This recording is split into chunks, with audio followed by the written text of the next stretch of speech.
Break के बाद आप सभी का स्वागत है। चलिए आप खबरों का रुख कर लेते हैं और बात छत्तीसगढ़ की खबर की कर लेते हैं। इधर छत्तीसगढ़ में दूसरे चरण के चुनाव के लिए नामांकन वापसी के अंतिम दिन कई उलटफेर देखने को मिले हैं। कांग्रेस और भाजपा के कई बागियों ने अंतिम समय में मान मनोबल के बाद नाम वापस ले लिए हैं। वहीं कुछ ऐसे भी रहे हैं जो अंतिम समय के बाद भी मैदान में निर्दलीय या दूसरे दलों के साथ दमखम दिखाते हुए मौजूद हैं।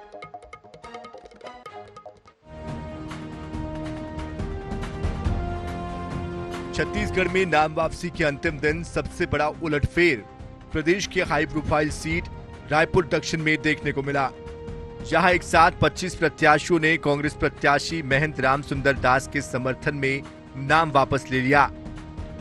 लेकिन रायपुर उत्तर से बागी प्रत्याशी अजीत कुकरेजा ने नाम वापस नहीं लिया। इसी तरह एक दिलचस्प मामला पाटन में सामने आया, जहां मुख्यमंत्री भूपेश बघेल के खिलाफ भाजपा के टिकट पर विजय बघेल चुनाव लड़ रहे हैं। लेकिन एक निर्दलीय प्रत्याशी का नाम भी विजय बघेल ही था। उन्होंने अपना नामांकन अंतिम समय में वापस ले लिया। एकाएक विजय बघेल के नामांकन वापस लेने की खबर के वजह से लोग हतप्रभ रह गए। लेकिन कुछ समय के बाद ये पता चला कि जिस विजय बघेल ने नाम वापस लिया है वो भाजपा का नहीं, निर्दलीय प्रत्याशी है। इसी तरह वैशाली नगर में निर्दलीय पार्षद वशिष्ठ नारायण मिश्रा ने नाम वापस ले लिया। दुर्ग ग्रामीण से निर्दलीय प्रत्याशी लक्ष्मी साहू ने नामांकन वापस लिया। अहिवारा सीट से बालेश्वरी गंधर्व ने नाम वापस ले लिया। रायगढ़ में 4 निर्दलियों ने नामांकन वापस लिया। यहां भाजपा से बागी होकर मैदान में उतरी गोपिका गुप्ता और कांग्रेस के बागी शंकर अग्रवाल ने नाम वापस नहीं लिया। कांग्रेस को जहां अब भी बागियों को मना लेने का विश्वास है, तो वही भाजपा अपने बागियों के मैदान में नहीं होने की बात कह रही है। देखिए, पार्टी की तरफ से वरिष्ठ नेताओं के द्वारा सबको समझाइश दी जा रही है। परिवार के लोग हैं, हमें भरोसा है कि मान जाएंगे कुछ लोग। लेकिन यदि कोई व्यक्ति पार्टी के अनुशासन के दायरे के बाहर जाके भी चुनाव लड़ेगा, निश्चित तौर पर पार्टी की अनुशासन समिति अपना काम करेगी। देखिए, बहुत सारे लोगों ने मान गए हैं और भारतीय जनता पार्टी केडर है। जिस प्रकार से 5 सालों में छत्तीसगढ़ की फिजा बदली है, एक आतंक का राज हुआ है, अपराधियों को संरक्षण हुआ है और एक लूट हुई है, तो इसको देखकर जो है वो कार्यकर्ता जो है वो उसको इस बात का एहसास हो रहा है कि मैं भारतीय जनता पार्टी के प्रत्याशी के साथ में मिलके हम विजयी बनाए।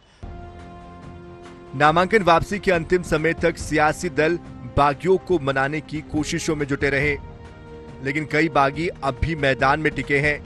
ऐसे में कई सीटों में त्रिकोणीय संघर्ष देखने को मिल सकता है।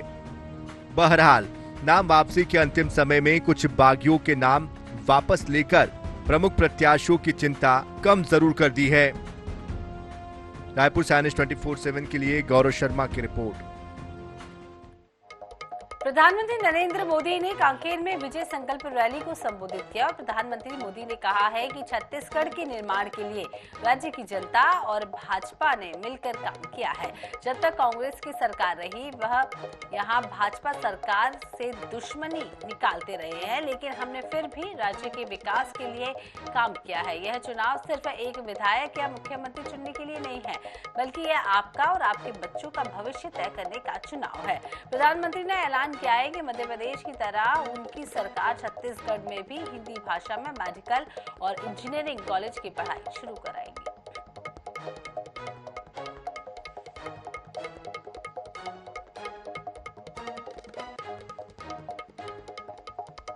तो आपको बता दें कि कल प्रधानमंत्री नरेंद्र मोदी का छत्तीसगढ़ दौरा था और उन्होंने एक सभा को संबोधित किया और उन्होंने जनता से एक बार फिर से आग्रह किया है कि छत्तीसगढ़ में भी डबल इंजन की सरकार होनी चाहिए। वहीं वादा करते हुए कहा है कि यदि यहां पर बीजेपी की सरकार बनती है तो मध्य प्रदेश की तरह इंजीनियरिंग और मेडिकल की पढ़ाई हिंदी में कराई जाएगी। भाजपा सरकार बनने के बाद छत्तीसगढ़ में भी मातृभाषा में पढ़ाई पर बल दिया जाएगा।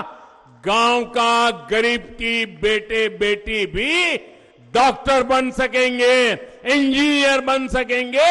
ये मेरा सपना है। मेरे परिवारजनों, कांग्रेस कभी नेक नियत से काम नहीं कर सकती। 10 साल पहले केंद्र सरकार में लाखों करोड़ के घोटाले करके कांग्रेस ने काली कमाई से अपनी तिजोरी भर ली थी। लेकिन अब 10 साल से कांग्रेस केंद्र सरकार में नहीं है। ऐसे में कांग्रेस की तिजोरी खाली हो रही है।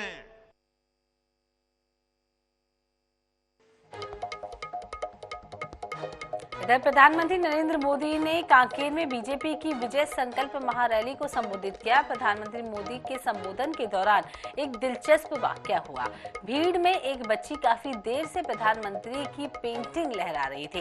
प्रधानमंत्री की जब नजर उस बच्ची पर पड़ी तो उन्होंने भाषण रोककर उस बच्ची को पेंटिंग बनाने के लिए धन्यवाद कहा और मौजूद पुलिसकर्मियों से पेंटिंग लेने के लिए भी कहा गया।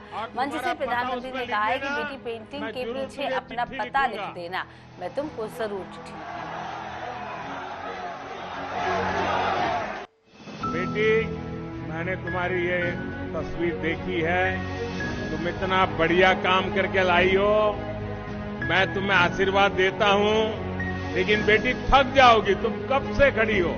ये पुलिस के जवानों से मैं कहता हूँ, वो तस्वीर बेटी देना चाहती हो तो ले लीजिए और मुझे जरूर पहुंच जाएगी। और तुम्हारा पता उसमें लिख देना, मैं जरूर तुझे चिट्ठी लिखूंगा।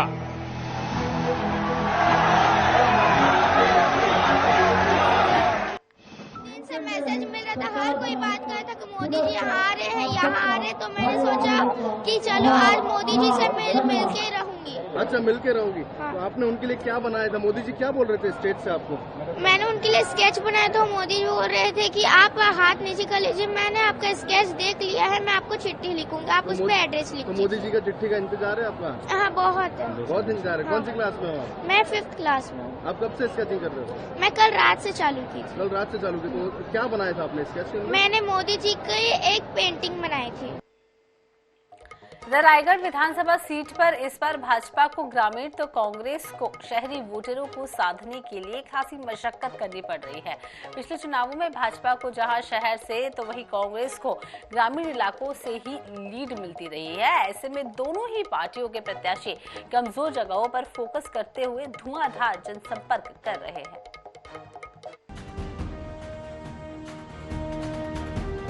रायगढ़ सीट पर भाजपा से पूर्व IAS OP चौधरी चुनावी मैदान में हैं, तो कांग्रेस से प्रकाश नायक दूसरी पारी के लिए चुनाव मैदान में उतरे हुए हैं। पिछले 3 चुनावों से भाजपा लगातार शहर में लीड करती रही है।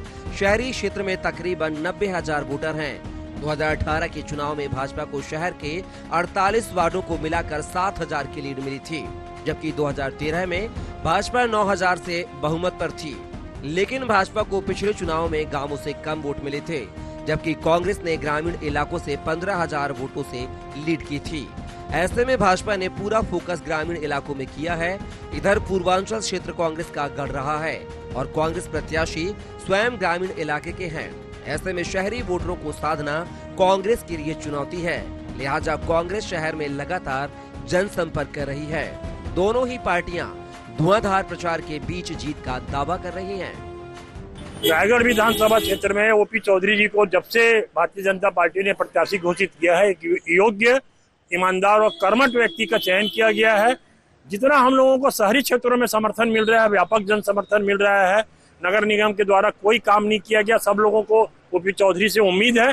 देखिए, हम लोगों ने बूथ कमेटी के माध्यम से अपने वोटरों को साधने का प्रयास किया है। दूसरा, जो हमारे माननीय मुख्यमंत्री जी की कांग्रेस पार्टी की योजनाएं थी, जिसको लेकर लगातार हम लोग जन जन तक पहुंचाने का प्रयास कर रहे हैं। जैसे हमारे जो कर्मचारी हैं उनको पेंशन की बात हो, चाहे आत्मानंद स्कूल के माध्यम से गरीब बच्चों को या मध्यम वर्गीयों को इंग्लिश मीडियम स्कूल में पढ़ने की बात हो, चाहे कांग्रेस जहां सरकार के योजनाओं का हवाला दे रही है, तो भाजपा सरकार की नाकामियों को मुद्दा बना रही है।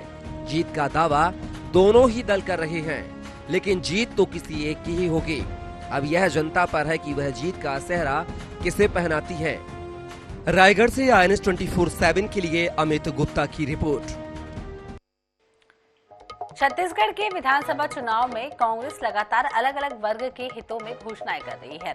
इसी क्रम में परिवहन व्यवसाय से जुड़े लोगों को आकर्षित करने के लिए व्यवसायियों के लिए 726 करोड़ रुपए का बकाया माफ करने की घोषणा कर दी है। हालांकि कारोबारी और बैरियर खत्म करने की मांग कर रहे हैं। छत्तीसगढ़ में सत्ता बनाए रखने के लिए कांग्रेस पुरजोर प्रयास कर रही है। इसी कड़ी में कांग्रेस ने परिवहन व्यवसाय से जुड़े 6,600 से अधिक कारोबारियों को राहत देने का ऐलान किया। कांग्रेस महासचिव प्रियंका गांधी ने वादा किया कि यदि कांग्रेस सत्ता में लौटती है तो 2018 से पहले परिवहन विभाग में जिनके भी बकाया कर होंगे उसे पूरी तरह से माफ कर दिया जाएगा। वहीं परिवहन व्यवसाय से जुड़े यूनियन और कारोबारियों का कहना है यदि कांग्रेस परिवहन व्यवसायियों को राहत पहुंचाना चाहती है तो सबसे पहले चेक पोस्ट, चौकियों, उड़न दस्ता और इंस्पेक्टर राज को समाप्त करे। आज जो सबसे बड़ा कारण है जिससे ट्रांसपोर्टर, छत्तीसगढ़ के ट्रांसपोर्टर और जो अन्य राज्यों के जो गाड़ियां छत्तीसगढ़ में परिवहन करती है, सबसे ज़्यादा परिवहन वसूली जो आरटीओ चेक पोस्ट हैं और उड़न दस्ते हैं और जो ट्रैफिक पुलिस एक पैरेलल जो काम कर रही है सड़कों पर छत्तीसगढ़ के, इससे छत्तीसगढ़ के राज्य का नाम भी खराब हो रहा है।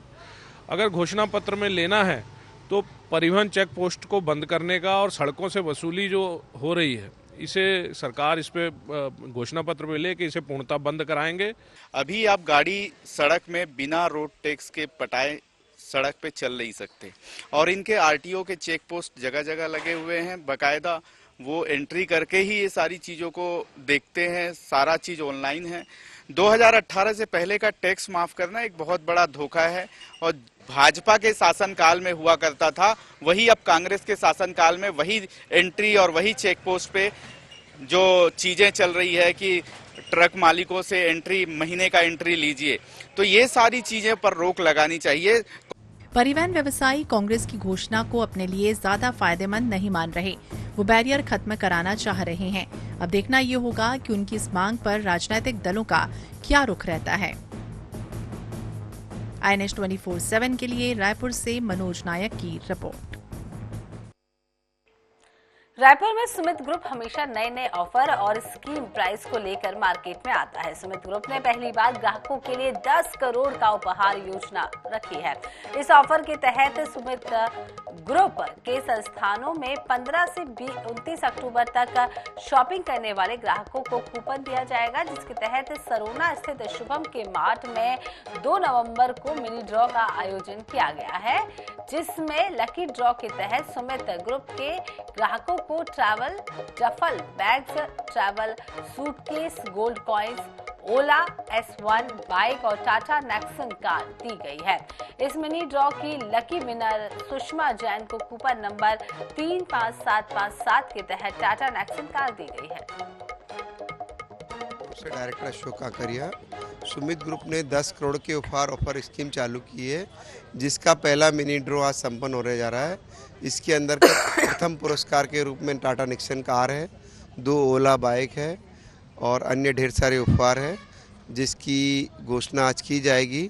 क्योंकि जैसे अभी पूरा फेस्टिवल सीजन और मैरिज का सीजन है और बाज़ार में अभी जो है कि नॉर्मली जो ग्राहक है वो सभी चीज़ें परचेज करने निकलता है, लेकिन सुमित ग्रुप जो है हमेशा से ये रहा है कि ग्राहकों के बेनिफिट के लिए कुछ न कुछ नई योजनाएं और ऑफर स्कीम प्राइजेस के साथ में देने का एक प्रयास रहता है। तो उसी को देखते हुए छत्तीसगढ़ के पहली बार 10 करोड़ रुपए के उपहार इस कार्यक्रम का आयोजन सुमित ग्रुप द्वारा ग्राहकों को डबल फायदा देने के उससे लाया गया है।